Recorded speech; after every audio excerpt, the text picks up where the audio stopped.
What's up, fight fans? I'm the stale chips of mixed martial arts, Tommy Toehold, and this is Triple THS. Let's do this shit! It is that time again, fight fans. The end of the month is approaching, which means it's UFC pay-per-view time. And even though UFC 186 got butchered, it's still got some goddamn intriguing matchups. And the best thing about a card that gets butchered is, when you play Kountermove Fantasy MMA, it feels like you're watching UFC 100. I'm telling you, fight fans, if there is ever a time to play Kountermove Fantasy MMA, do it on a card that's got a bunch of injuries, a bunch of matchup changes. I guarantee you have a fucking blast. Tommy, how do I play Kountermove Fantasy MMA at countermove.com? Viewer, shut up and listen and I will tell you. The first step is to select a game. There are free games, small games, and big games for all major MMA events. Next, you're going to pick a team of 5 fighters. Each game is played over the course of a single fight card, and you have $25,000 for $10 to draft a team of 5 fighters. Once you pick your team, you're ready for the last step. Score points and win. Once the fights begin, you get points based on how your fighters perform. Points are awarded for strikes landed, submissions attempted, knockdowns, dominant positions, rounds won, and knockout or submission bonuses. The team with the most points at the end of the night wins the tournament. Alright, so now that you know how this shit works, let's talk about my game. The one you should be entering. It's the UFC 186 Let's Do This Shit $6,000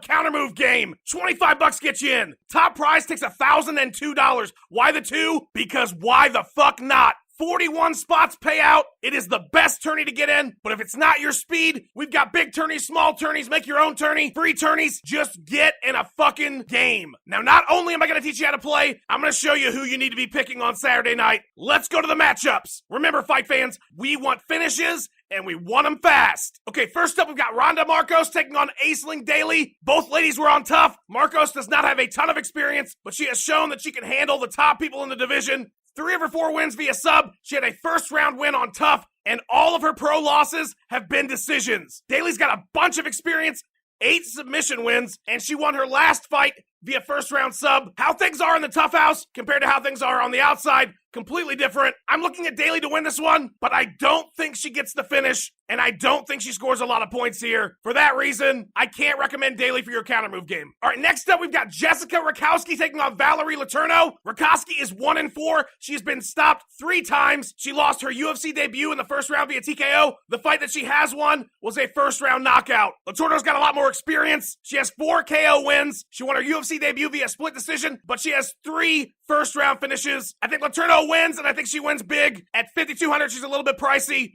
but I think she's worth it. All right, next up, we've got Nordine Talib taking on Chris Clemens. Talib has 5 KO TKOs and 5 decisions. He has not been stopped since 2008. He's on a 2-fight win streak in the UFC. Both were decisions. Clemens has 11 KO TKOs in his 12 wins. That is a very telling stat. All 5 losses have been stops, and he won his last fight via first-round TKO. This is a pretty close one. I'm going to go with Chris Clemens here, and it's not a bad pick with all those KOs, but keep in mind, Talib has not been stopped in quite a while. At 4,800, Clemens is definitely a good pick. You might want to think about him on your Kountermove team. All right, next up, we've got OAM taking on David Machad. OAM does not have a ton of MMA experience, but all of his wins are via sub, and he has 4 round 1 stops outside the UFC. Machad, very similar, not a lot of experience, but he doesn't have any finishes in the UFC. OAM is the pick here. I think he wins. I think he's a very solid pick. I think he does get a finish. The only thing you need to consider is that he is 5,300. That's a lot of cash, so if you want to put him on your team, you might have to maneuver some other fighters around. All right, next up, we've got Chad Laprise taking on Brian Barberina, and this is an interesting one. Both guys around the same amount of experience. Laprise has no losses, 5 round 1 finishes. However, both of his UFC fights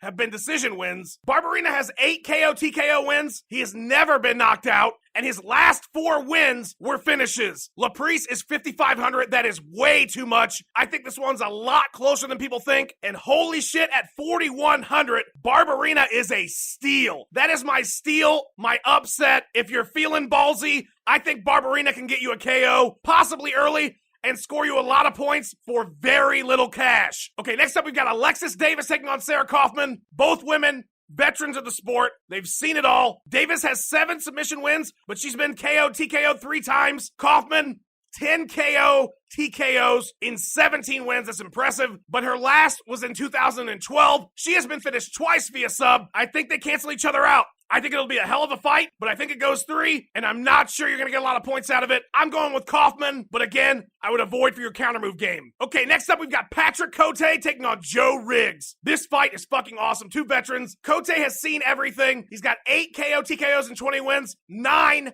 first round finishes. That is fucking amazing, and it's great for counter move. Joe Riggs has fought everyone ever. This man is 40-15. He's had a recent resurgence. He has 20 KO TKOs and 16 subs, but he has been stopped 13 times. Look, the price is right on this fight. You got 4,900 versus 4,700. Somebody is getting stopped, and they're probably getting stopped early. The deciding factor for me, Joe Riggs has been put down a lot of times. It gets easier to get put down. The brain is not too fond of that. And with 9 first-round finishes for Cote, I don't see any way I can't go with him. Patrick Cote, he is a solid pick for your counter move game. All right, next up, we've got Yves Jabuin taking on Thomas Almeida. Jabuin's got about 50% decisions. He's been hit and miss in the UFC, and he has no finishes in his UFC career. Almeida is a fucking killer. 18-0, 13 KO TKO wins. He's unbeaten in the UFC, and he has 14 first-round finishes. He is every bit worth 5,200. This dude's a fucking killer. He is my lock. I think this is a bad fight for Jabuin, and I think Almeida gets a stop early. Put him on your counter move team. All right, next we've got John Makdessi taking on Shane Campbell. Makdessi has 8 KO TKO wins. His last UFC win was a first-round KO, and he's only been stopped once in his career. Campbell is making his UFC debut. His last 5 wins were finishes, but those were outside the UFC, and he has never been knocked out. I'm going to go with Makdessi here because of UFC experience, but there's too many question marks about Campbell. He's never been KO'd. He's making his debut. At 5,000, there are a lot better picks on other fights. I would avoid this one, but if you're gonna go with it, I would go with Makdessi. Okay, next up we have Michael Bisping taking on CB Dalloway. What is there to say about the count? He's seen it all. 19 stops in 26 wins. That is very impressive. He has only ever been stopped by very high-level dudes. Dalloway has had a very long UFC career. He has been hit and miss, though.